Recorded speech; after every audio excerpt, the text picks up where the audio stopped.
On that suffocating night in September when no moon illuminated the vast cotton fields of Blackwood Manor, and the air hung thick with the promise of storms that never came, 32-year-old Mistress Beatrice Ashford stood in the candlelit parlor of the big house and made a decision born of madness, desperation, and a depravity that even she did not fully understand. For she had ordered 7 enslaved men to be brought to her that night, 7 souls who would be forced to participate in a ritual of degradation that would haunt every one of them until their dying days. And if this story grips your heart, leave your like and subscribe so you don't miss the next chapter. Because what you're about to hear reveals the darkest corners of human desire twisted by absolute power, and the evil that flourishes when one person owns another as property. Beatrice had been married to Colonel Richard Ashford for 14 years, a union arranged when she was barely 18. Daughter of a Charleston shipping magnate married off to one of South Carolina's wealthiest plantation owners, a man 30 years her senior who viewed her as little more than a decorative acquisition to display at social gatherings and produce heirs to carry on the Ashford name. But Beatrice had failed in this primary duty. 14 years of marriage had produced no children, and the shame of her barrenness had eaten away at her soul like acid-dissolving flesh. And the colonel had grown cold toward her, spending his nights with enslaved women in the quarters, making no secret of his dalliances, humiliating Beatrice before the entire plantation community. The 7 men she summoned that night were Marcus, age 28, the head groom who managed the plantation's horses; Thomas, age 35, a lead carpenter, whose hands had built half the structures on Blackwood Manor; Benjamin, age 24, a field hand known for his strength and quiet dignity; Elijah, age 29, the blacksmith whose forge rang from dawn to dusk; Samuel, age 26, a house servant who had worked in the big house since childhood; Joshua, age 31, the cooper who made the barrels for storing cotton and grain; and young Daniel, barely 19, who worked in the gardens and had the misfortune of being extraordinarily handsome, with features that made even the most hardened overseer pause in admiration. Each of these men had families, had wives or sweethearts in the quarters, had children or siblings who depended on them, had dreams of freedom that sustained them through the brutal days of forced labor. And none of them had any choice when the summons came that night through Dinah, the elderly house servant who delivered the message with tears in her ancient eyes, because she knew what was about to happen, even if the men did not yet understand. They came to the big house one by one, entering through the back door as they had been instructed, climbing the servants' stairs in confusion and growing dread, and when all 7 stood in the upstairs hallway outside Beatrice's chamber, they looked at each other with questions in their eyes, questions that would soon be answered in the most horrifying way imaginable. Beatrice stood before them dressed in a crimson gown that seemed to drink in the candlelight, her blonde hair elaborately styled, her face painted with rouge and powder like a woman preparing for a grand ball. But her eyes held a wildness that spoke of something broken inside her, some essential part of her humanity that had shattered under the weight of years of humiliation and lovelessness, and the crushing realization that she had no power in her own life except the power over those even more powerless than herself. "Gentlemen," she began, her voice brittle as thin ice over deep water, "you may wonder why I have called you all here tonight, and the reason is simple. My husband believes I am barren, believes I cannot produce the heir he so desperately wants, but I intend to prove him wrong, and one of you 7 will help me do so, but I will not choose which one. Instead, all 7 of you will participate in what happens tonight, and by morning I will have what I need, and you will return to your quarters and speak of this to no one, because if any word of tonight's events reaches anyone's ears, I will have you all sold to the sugar plantations of Louisiana, where you will die within a year in conditions so brutal they make Blackwood Manor look like paradise." The 7 men stood frozen, their minds refusing to process what they were hearing, refusing to accept the nightmare scenario unfolding before them. But Beatrice was not finished. She continued in that same brittle voice, "You may think you can refuse. You may think you have some choice in this matter, but let me be clear.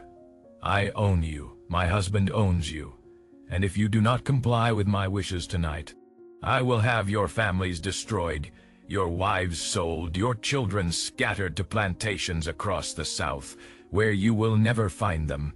So you will never find them. So you see, gentlemen, you have no choice. None whatsoever. Your only option is to do exactly as I say and pray that this night passes quickly and that we can all pretend it never happened.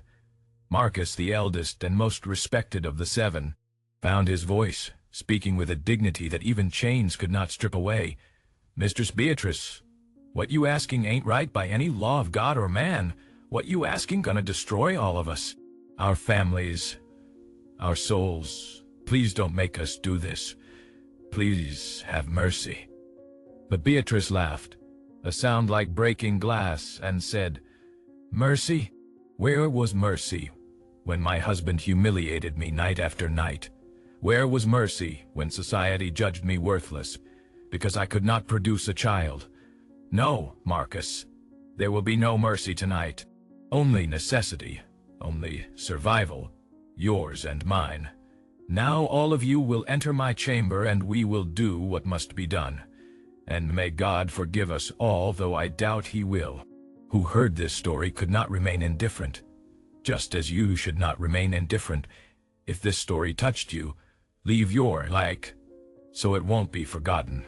Because what happened in that chamber over the next hours represents one of the most profound violations of human dignity that the system of slavery made possible. A violation that destroyed not just bodies, but souls. Not just individuals, but entire families. Not just that one night, but all the years that followed. The seven men entered that chamber because they had no choice, because the alternative was worse than what awaited them inside. Because they had families to protect and survival was the only goal left to them, and what happened in those dark hours cannot be described in detail. Not because the words do not exist, but because some horrors transcend language. Some violations are so profound that to speak them plainly is to participate in them. So know only this, that Beatrice used each man in turn while the others were forced to watch, that she violated them not just physically, but psychologically. That she took their dignity and ground it beneath her heel like a discarded cigarette. And when dawn finally came and she dismissed them back to their quarters, all seven walked like ghosts, like men whose spirits had been torn from their bodies and replaced with hollow emptiness. In the quarters, their families knew something terrible had happened. Wives tried to comfort husbands who would not speak, who could not meet their eyes, who flinched from touch as if burned. And the silence around that night grew thick and toxic, poisoning relationships, destroying trust, creating wounds that would never heal no matter how many years passed. Beatrice did become pregnant from that night, though which of the seven men fathered the child no one would ever know, and when she gave birth 9 months later to a son with features ambiguous enough to pass as the Colonel's.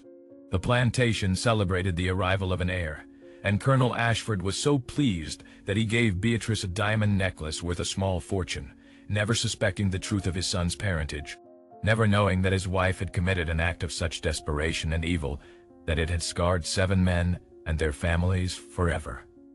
The boy was named Richard Ashford, Jr., and he grew up pampered and privileged, heir to one of South Carolina's greatest fortunes, and he never knew that somewhere on Blackwood Manor worked 7 men, any one of whom might be his true father, men who watched him grow from a distance with expressions that mixed anguish with something like twisted pride, because even in their violation, even in their powerlessness, they had created life, had participated in something that transcended the horror of how it came to be.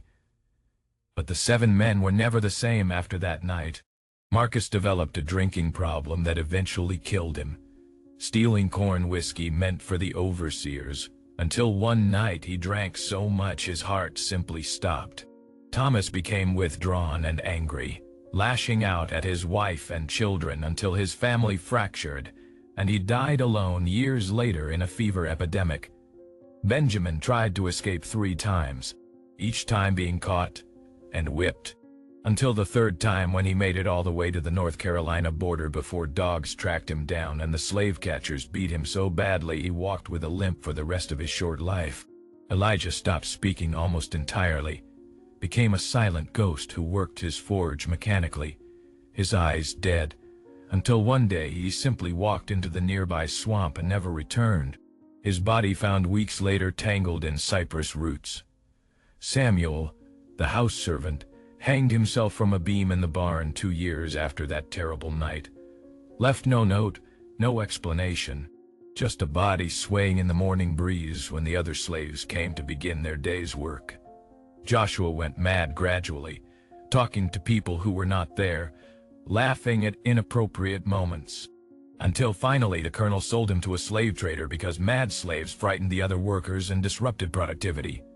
Young Daniel, who had been only 19 that night, lived the longest of the 7, lived to see emancipation in 1865, but he never recovered from what happened to him, never married, never had children of his own, spent his final years as a sharecropper on the same land where Blackwood Manor once stood, and he died at age 43, his last words reportedly being, "I never had no choice, Lord. I never had no choice." Beatrice lived to age 68, raised her son who never knew the truth of his origins, watched him marry and produce grandchildren, watched the Civil War tear the South apart and destroy the system that had given her the power to commit her terrible act. And in her final illness, attended by a freed black woman who had once been enslaved on Blackwood Manor, Beatrice confessed everything, told the whole story in feverish whispers, begged for forgiveness from the 7 men she had destroyed, but forgiveness did not come. Could not come, because some acts are so monstrous that they exist beyond the possibility of redemption. The story of what happened that September night in 1841 was passed down through oral tradition among the descendants of Blackwood Manor's enslaved community, passed down as a warning, as a testament to the absolute corruption that comes with absolute power, as a reminder that the system of slavery damaged not just those who were enslaved, but also those who enslaved, turned human beings into monsters, created conditions where evil flourished, because there were no consequences for those with power and no protection for those without. And if this story made your heart beat faster, go now to the channel and subscribe to discover the other voices that time tried to silence, because we must remember these stories, must honor the memory of Marcus, Thomas, Benjamin, Elijah, Samuel, Joshua, and young Daniel, 7 men who were given no choice, who were used and broken and destroyed by a system that treated them as less than human. And we must never forget that power without accountability, privilege without responsibility, leads inevitably to the kind of evil that occurred that night at Blackwood Manor, and only by remembering, only by bearing witness to these forgotten tragedies, can we hope to ensure that such horrors never happen again, that every human being is treated with the dignity that should be every person's birthright, and that no one ever again has the power to violate another's humanity with impunity.